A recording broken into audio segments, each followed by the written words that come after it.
परमात्मा पूर्ण ब्रह्म सारी सृष्टि के रचनहार कबीर देव, कबीर साहब, कबीर परमेश्वर,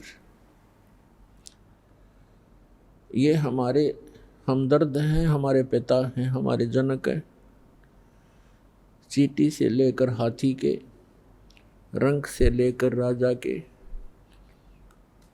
और देव से लेकर महादेव और इंद्र, सुरपति इंद्र तक के वही जनक हैं।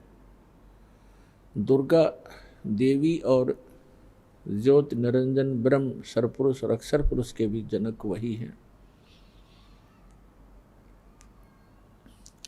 अक्षर पुरुष की उत्पत्ति भले ही अचिंत से हुई है, अचिंत भी उसी परमात्मा कबीर साहब का पुत्र है। उनका ही दिया वचन से अक्षर पुरुष की उत्पत्ति अचिंत के माध्यम से हुई थी। तो पुण्यात्माओं, आप जिस लोक में रह रहे हो ये लोक ठीक नहीं, ये महागंदा स्थान है और यहां कोई ना रहा ना रहेगा। परमात्मा स्वयं आते हैं इस काल के जाल को समाप्त करने के लिए, अज्ञान हटाने के लिए, और हमें अपना निज स्थान बताने के लिए, जहाँ हम पहले रहा करते थे, जहाँ कोई दुख नहीं था। यहाँ काल भगवान ने हमारे को इस 5 तत्वों की कैद में बेड़ी लगा रखी है, रोक रखे हैं इस बॉडी में। कोई गधे की बॉडी में, कोई सूअर के पिंजरे में, कोई मानव के पिंजरे में। ये जीव इस शरीर रूपी पिंजरे में और 21 ब्रह्मांड रूपी कैद में रोक रखा है। यहाँ कोई सुखी नहीं है। यहाँ के प्रबंधक भी सुखी नहीं है, जो ब्रह्मा विष्णु महेश 3 व्यवस्थक बताए जाते हैं।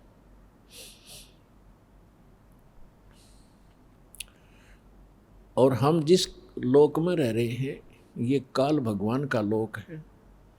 काल से अंडरस्टूड है कि वो क्या चीज है, क्या वस्तु है। ये काल नाम ही अपने आप को डिफाइन करता है। श्रीमद् भगवत गीता अध्याय नंबर 11 के श्लोक नंबर 32 में श्रीमद् भगवत गीता का ज्ञान देते समय यही काल श्री कृष्ण जी में प्रवेश करके बोल रहा है कि मैं काल हूं अर्जुन,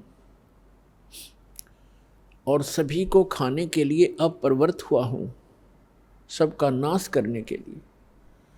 गीता अध्याय नंबर 11 के श्लोक 21 में अर्जुन कह रहा है कि हे भगवान, आप तो ऋषियों को भी खा रहे हो, आप तो सिद्धों को भी खा रहे हो, जो वेद मंत्रों से आपकी स्तुति भी कर रहे हैं, आप उनको भी नहीं बख्श रहे हो। कोई आपकी जाड़ों में लटक रहे हैं, कोई आपके मुंह में प्रवेश कर रहे हैं। तब इसने कहा कि मैं काल हूं भाई, मैं सबको खाने के लिए अब प्रवृत्त हुआ हूं। तो पुण्यात्माओं, श्री कृष्ण जी काल नहीं थे। उन्होंने पहले कभी अपने आप को काल नहीं कहा, उसके बाद कभी काल नहीं कहा। और ये कहना कि मैं अब प्रवृत्त हुआ हूं, श्री कृष्ण तो पहले वहां विद्यमान थे। इसका नाम काल है। परमात्मा ने आकर बताया है, जो सबके पिता हैं, सबके जनक हैं, कि इस काल को 1 लाख मानव शरीरधारी प्राणी नित्य खाने पड़ते हैं। उसके लिए ये सब अपनी व्यवस्था करवा रहा है अपने 3 पुत्रों से। रजगुण युक्त ब्रह्मा जी को कर रखा है, सतगुण युक्त विष्णु जी को, और तमगुण युक्त श्री शिव जी को, शंकर जी को। इन तीनों से ही ये सब व्यवस्था अपनी करवा रहा है। ब्रह्मा जी से निकल रही तरंगों, उसके अंदर से निकल रही उस वासना से हम सभी जीव प्रभावित होते हैं और संतान उत्पत्ति करते ही करते हैं। विष्णु अंदर से निकल रही सतोगुण की तरंगों, उसके अंदर वो वासना निकलती है जिससे हम प्रभावित होकर के यहाँ एक दूसरे के साथ मोह के अंदर, ममता के अंदर ग्रस्त रहते हैं। हमारे बस की बात नहीं कि हम यहाँ से ये मोह हटा सकें।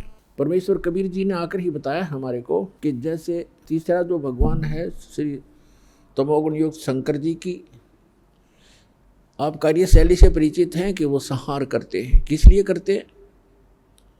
जब पैदा हुए हैं तो मारने की क्या आवश्यकता है? पैदा किए हैं तो उनको मारा क्यों जाता है? हमारी बुद्धि काम करना बंद कर गई क्योंकि हमने ये प्रोसेस फाइनल मान लिया और कोई विकल्प नहीं। तो परमेश्वर ने आके बताया कि तीनों भगवान भले ही अपने अपने स्थानों पर रहते हैं, आपके प्रभु श्री विष्णु, श्री ब्रह्मा जी श्री रजोगुण युक्त, श्री विष्णु जी सतोगुण युक्त और श्री शंकर जी तमोगुण युक्त। ये अपनी अपनी राजधानी, इनके द्वीप हैं, नगरी हैं, ऊपर लोक है, शिवपुरी है, विष्णु लोक है, विष्णुपुरी है, ब्रह्मापुरी है। ये वहाँ रहते हैं, लेकिन उनकी जो गुण की, उनके अंदर से निकल रहे गुणों की, जो गुणों का प्रभाव है, जो वासना है, जो उनके अंदर से निकल रही रेंज है, वो रेंज है उनकी। इन तीन लोकों पर उनकी रेंज है, पृथ्वी लोक, पाताल लोक और स्वर्ग लोक। तो वहीं से वो प्रभावित कर रहे हैं यहाँ पर सबको। जैसे एक मकान के अंदर दूसरे कक्षों में व्यक्ति बैठे होते हैं और रसोई के अंदर मिर्चों का छोंक लगता है, तो अन्य कक्षों में बैठे हुए व्यक्ति भी प्रभावित होते हैं, जबकि वो स्थूल साकार वस्तु रसोई के अंदर है मिर्च, उसके गुण ने वहाँ प्रभावित किया और उनको छींकें आने लगी। उनके बस की बात नहीं कि उन छींकों को वो रोक सके किसी कीमत पर। ठीक इसी प्रकार ये तीनों काल के पुत्र श्री ब्रह्मा जी, श्री विष्णु जी, श्री शिव जी भले ही हमसे दूर बैठे हैं, उनके अंदर से निकल रही जो उनके महक है, उनके अंदर से जो गंध है, वो हमें यहाँ पर भी प्रभावित कर रही है, जिस कारण से हम संतान उत्पत्ति करते हैं। फिर मोह ममता, संपत्ति में मोह, माता पिता के अंदर ममता, बच्चों के अंदर हमारा राग, ये जीव के बस का नहीं। और मृत्यु हमारे बस नहीं, क्योंकि ये भगवान शिव का डिपार्टमेंट है, जो काल भगवान ने इनको सेवा दे रखी है। अब नौकर, जैसे कोई कसाई का नौकर है, अब वो नौकरों की क्या पार बसाएगी कि वो कहेगा जिसको कि इतने बकरे ला के इस बाड़े में मेरे इस स्टॉक में ला के छोड़ दे, वो लाएगा। और दूसरे नौकर की सेवा लगा रखी है कि इन सब बकरों को तू इनकी सेवा कर, इनको चरा, जल पिला, गर्मी सर्दी से बचा, यहाँ रख, पालन कर इनका, वो करेगा ही करेगा।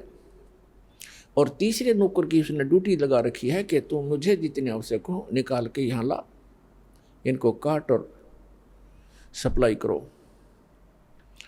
तो उनके बस की बात नहीं है, वो कितने नेक व्यक्ति हों, वो तीनों नौकर, लेकिन वो अपनी ड्यूटी को करनी ही पड़ेगी।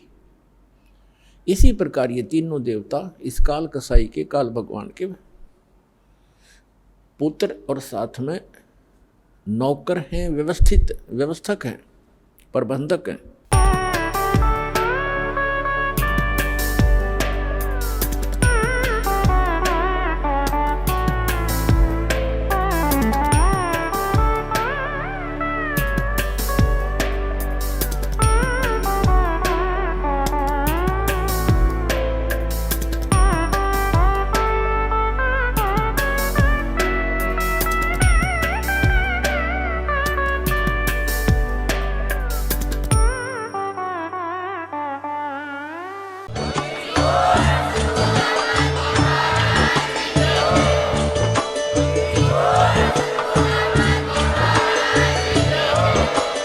आप सुन रहे थे जगत गुरु तत्वदर्शी संत रामपाल जी महाराज जी के मंगल प्रवचन। अधिक जानकारी के लिए विजिट कीजिए हमारी वेबसाइट www.jagatgururampalji.org। संत रामपाल जी महाराज जी के शुभ आशीर्वाद से पूरे विश्व भर में 500 से भी ज्यादा नाम दीक्षा केंद्र हैं, जिन पर संत रामपाल जी महाराज जी द्वारा ऑनलाइन निशुल्क नाम दीक्षा दी जा रही है। अपने नजदीकी नाम दीक्षा केंद्र का पता करने के लिए संपर्क करें 8222880541।